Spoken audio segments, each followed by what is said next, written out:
Kita orang kita kena kuat. Saya faham struggle lah ni teruk noh. No? Macam-macam apa semua. Assalamualaikum. Jual apa ni? Cok pisang.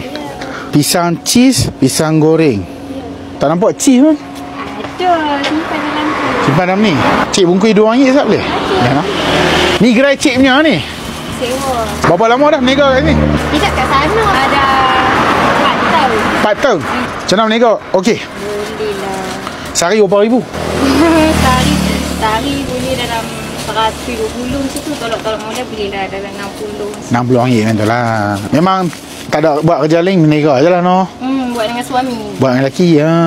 Ni lelaki mana? Ni mana? Dia pergi ambil anak, kafar. Oh, anak berapa orang? 2 orang. Allah, duk lena kat itu. Tak ada nyamuk ke apa? Mindung ada. Ha? Mindung ada tapi bawa ubat nyamuk. Bawa apa nyamuk? Anak umur apa tu? Dia tidur tu? Dia tu 6 tahun. 6 tahun. Main sengit-sengit kak? Ni kira selalu mula berniaga pukul berapa? Pukul 1.30 sampai ke 5.30. Sini dia tak boleh sampai ke 7. Dia 5.30 tak ada orang lah. Tak ada orang lah. Mesti jalan shortcut ada kat sini. Oh. Kita mesti jalan utama.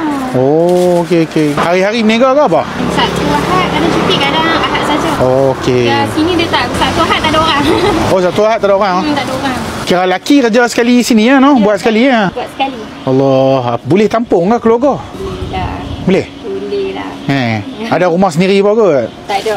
Tak ada. Duduk dengan pak mentua. Saya ke apa tengok anak duduk tu. Duit saya? Saya bayar? Saya bayar? Bagi ya. Tak apa, saya bayar. Tak apa. Makan petang-petang. Relax kan. Dua ni je lah no. Ni berapa dah tadi ni kira? RM4. Kira tekak lah ni jual berapa dah ni? Dalam 86. 80 lebih lah. Macam contoh kalau sale hari tu 100, untung bersih tu adalah dalam RM40, RM50 lah. Adalah no, setengah beratus lah. Kalau macam lebih, macam kurang tu, pisang tu saya buat balik lah. Oh. Ni kalau ada goreng? Tak, tu bagi dekat orang kampung. Tak rugi ya? Takkan kita nak buang kan, tak rugi lah bagi. Duit saya ambil, saya bayar. Ya? Tak payah ambil. Ambil makan, cok. Kira lagi 13 no? Ya, betul. Betul no? Ya. Ni tak apalah ni saya bagi hadiah sikit lah no. Niaga elok lah orang kata. Abang boleh cover niaga sikit. Bawa anak-anak jalan-jalan apa semua. Ambil. Ni saya bagi cincin berlian satu, simpan lah elok. Ni ambil untuk buat bagi anak belanja makan ke, nak pergi makan sedap-sedap ke apa ke. Nah puan, jaga diri, semangat, kena kuat nah. Tak apa. Tak ada masalah. Kesian kat anak-anak tu bawa depa makan-makan sedap ke apa. Kita kena kuat. Saya faham struggle lah ni teruk noh.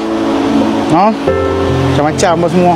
Sonok tengok pasal tengok tadi puan apa bagi ya. Terima kasih. Orang terima kasih banyak ni. Allah Taala cukup sayang, cukup suka. Apalah, jaga diri elok. Baik puan terima kasih banyak. Terima kasih banyak. Jaga diri elok. Okey baik. Assalamualaikum. Salam.